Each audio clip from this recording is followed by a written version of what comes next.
Hi everyone, it's Kamon Reynolds. So let's do some feeding on these nukes on our package versus nuke challenge. Kind of want to show you a little bit, again, what we're doing to keep our colonies strong. And I know it might seem a little monotonous at times what we're doing, but it's very important. This colony right here has given 3 frames of brood, 2 to that one and 1 to that one, and at least a shake of bees. They've sacrificed a lot. This one right here, our original nucleus colony, made a massive split over there. For those of you who haven't seen that, I'm going to crack that just real quick to just show you what it looks like at the top. I bet they've already consumed their patty.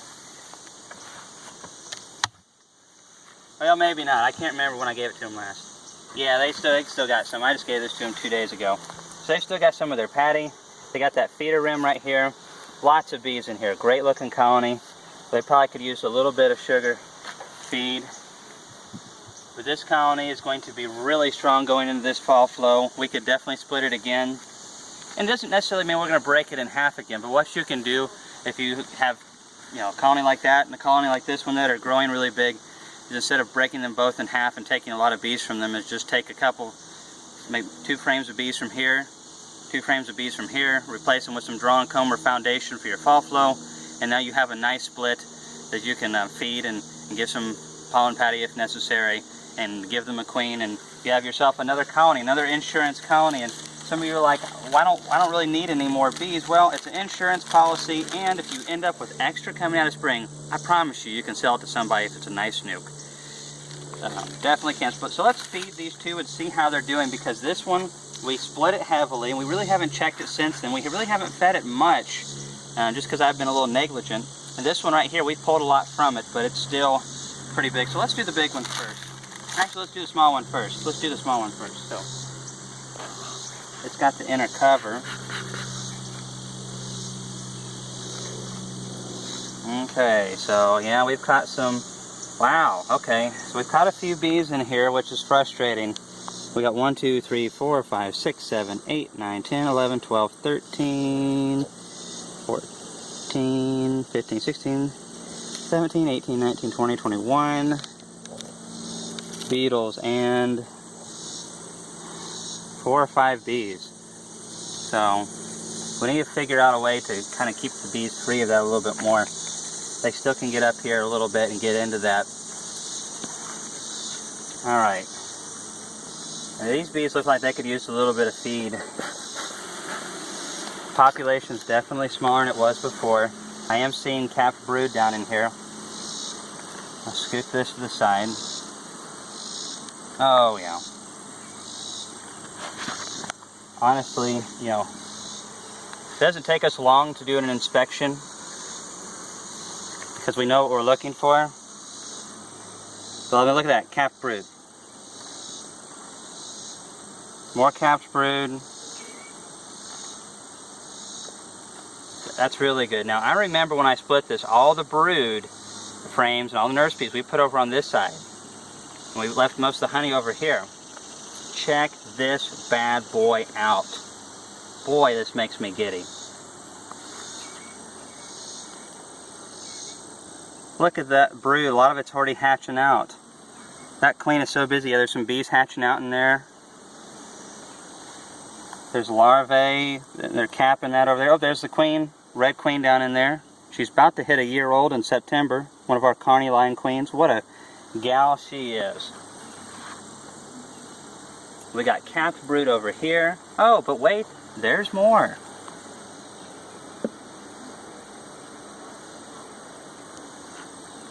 How do you like them apples? That's awesome. And we got honey over here. And, well, I'm sure there's sugar syrup in there too. That's just a solid frame of food right there. And that's the reason that they're able to do so well. We haven't fed them because I knew they had a good bit of feed. And they're really reluctant to draw foundation this time of the year. If you feed them really hard, you can. I don't feed mine that hard. And it's just still really difficult to get them to do it. I'm making a lot of splits this time of the year, which makes it even harder because I'm breaking them up. We're going to throw a patty on here. I have been keeping the protein to them. You put that protein on your bees, when they need it, and it really helps. And the first year colonies need it more than young colonies. Man, there is just larvae glistening down in there. Can you see those white pearly larvae? Healthy bees. Oh my goodness, there's more brood on the other side. But anyways, you get the picture. This colony is doing just fine. And we've got that beautiful split off of it right there. This is sustainability at its finest. And like I said, we could take we could right now. I've got the queens. I could grab a queen, take a good frame or two of this brood, shake of bees, take one or so from there. I could take even one from here probably and make a really nice big split again. That's what good, healthy bees will do for you. A lot of us don't understand, I didn't when I got into bees, what exactly a thriving colony means. It means you are either going to be making lots of honey, you're going to be making lots of bees, or you're going to be sending a lot of swarms out. One or the other. And we're not big fans of sending swarms out. Now, I had some people ask me about moving frames around in the brood nest, because some people will tell you always put the frames back in the same location.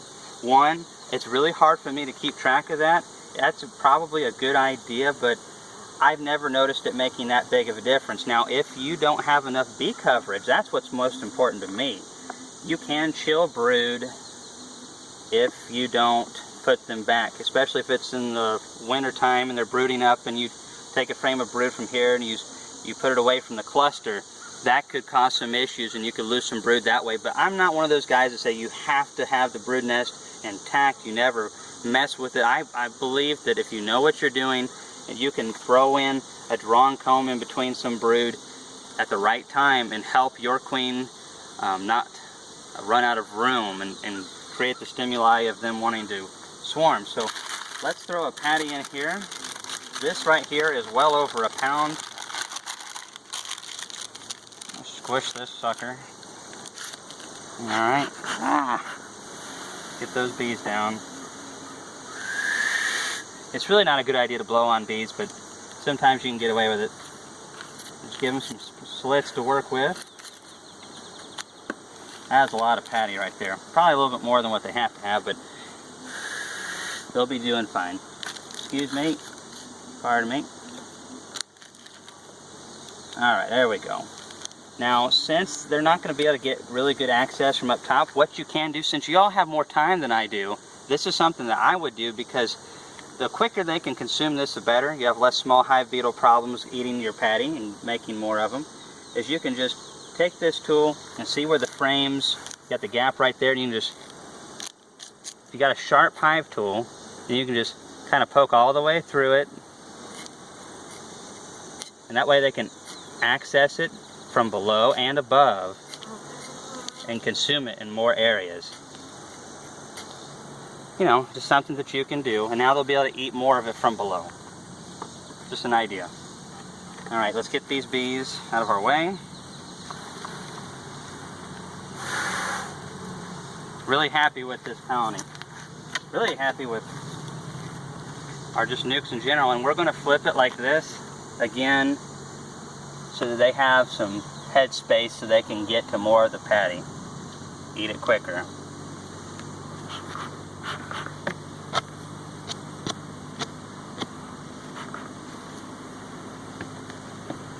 Alright, so that colony, happy about that for sure. We'll stick that somewhere else. I didn't see many small hive beetles running around in there. I don't know about you guys. Alright. Now this one right here, like I said, it's been a great donor colony, but imagine if we didn't have this colony to help those two out, and we didn't have anything to donate to these two colonies, and let's say we just had these three. This one's doing good, but it's not great like those two were. And these two were completely abysmal. So if we'd have just been pulling from this one, we would have taken an average hive and we'd have weakened it to help bolster these two. And very well could have weakened our whole apiary because of it. And that's why, one, it's nice if you can get your own queens. I know if you're just getting into this, it's hard to get to that point. We're going to try to help you get there. But, and I just lost my train of thought. Derailed. But having colonies like this can really help these. But the main thing is you've got to make sure that you aren't pulling too much away from your big ones, because there comes to a certain point where you're wasting bees and taking away from your champs just to help your little ones. And I may have a bee up my leg. Nope, small hive beetle. Alright, well, let's go ahead and just drop, oh, small hive beetle. 2, double kill. Alright, so we're going to just go ahead and drop down in the next box. Whew, got some weight up here. Oh. Make sure there's no bees up there. It's been cooler the last few days. Okay, you can see the remainders of a patty right here. There's just a little bit of the paper left. And I like using the parchment paper. Now I am going to be talking about a different type of patty mixture that we've been fooling around with. And I'm not saying it's any better or we're switching to it entirely. It's just, it'll give you all more options, and that might actually be cheaper in your area. Alright, so we have pulled a lot of bees from this colony.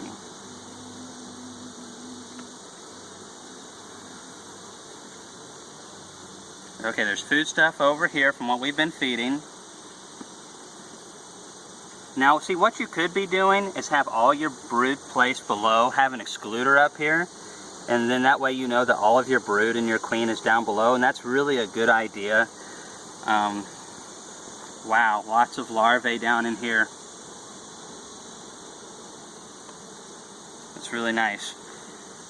That also is going to help you with your treatments as well, because the more condensed your nurse bee population is and your brood in all one location, it doesn't matter if you're using hop guard strips, if you're using formic acid, apiguard, apivar, any of those, it makes them much more efficient because the varroa mites are in one location. Makes it more effective. So that excluder can help you in several different ways. Alright, so we have tons of eggs over here. See if you can see some of those. You know what? This will make it a little bit easier.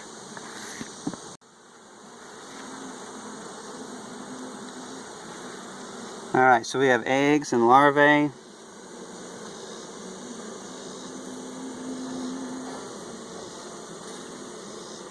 And then we have all this on this side.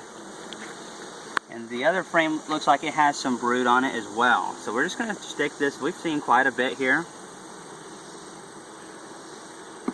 And then I want to check the top box and see how we're doing up there. Remember, the bee population is down a little bit in this hive because we pulled 1 frame of emerging brood and 2 frames of young eggs and larvae to help bolster these 2 back in here. Now this one only has 9 frames in the bottom box, and that one had 10. Doesn't make a difference to the bees. Do whatever you want to. You can slice it many different ways. Good queen, plenty of nurse bees, dead mites, good nutrition. Alright. Oh yeah, let's go ahead and get that patty on. Now I like throwing them in between brood chambers if I have to. Chambers, because then they can work it from the top and the bottom better. You'll probably need to come over here to see this. I didn't get enough paper for this patty. Always place the patty above where the brood is. You want those nurse bees to be working on this, eating it away, storing it in their guts to feed to baby bees later. Alright, squish that out down in there. Alright, that'll do it right there. This stuff is about the consistency of peanut butter. Oh my goodness gracious. Why don't you say something, Laurel? Don't do that either. That's a great way to damage some bees and some, maybe even a queen. That wasn't too bad. Speak up. Tell you what. Glad that didn't fall. Oh boy. Alright, so we're just going to check up here just a little bit and see what we have. Now there wasn't a lot of food down below. There's plenty of room. That's one thing I want to address. The other one had a bunch of feed in it. We don't have a lot of pollen coming in, just a little bit. That's why we're feeding the patties. Keep them brooding good. Got to get that protein. Going to pump them up with protein powder. Alright, so there's a pretty good bit of food in there. There's a good bit of food in there, but we need plenty. We don't want them holding back.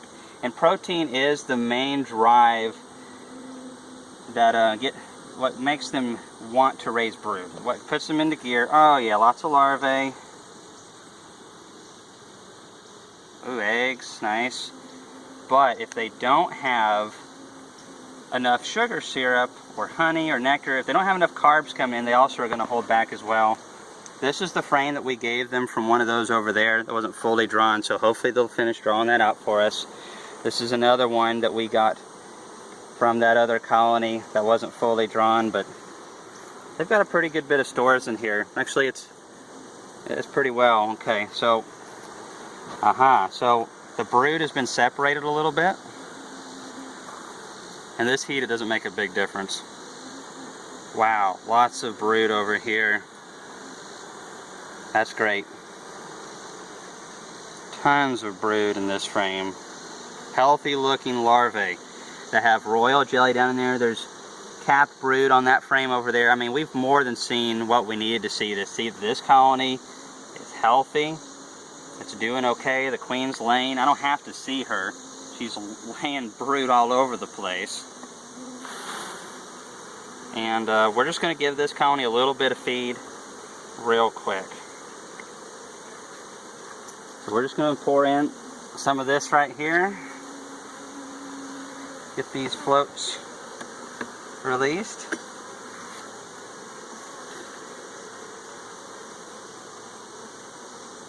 This colony doesn't eat a whole lot, and this is the Pro Sweet product. So it's like more than twice as thick as 1-to-1. Anyways, that's it right there. Those nukes are doing great. And we are going to need to be probably making more colonies off of these before too long. So thanks for watching our videos. Any comments and questions, leave them below.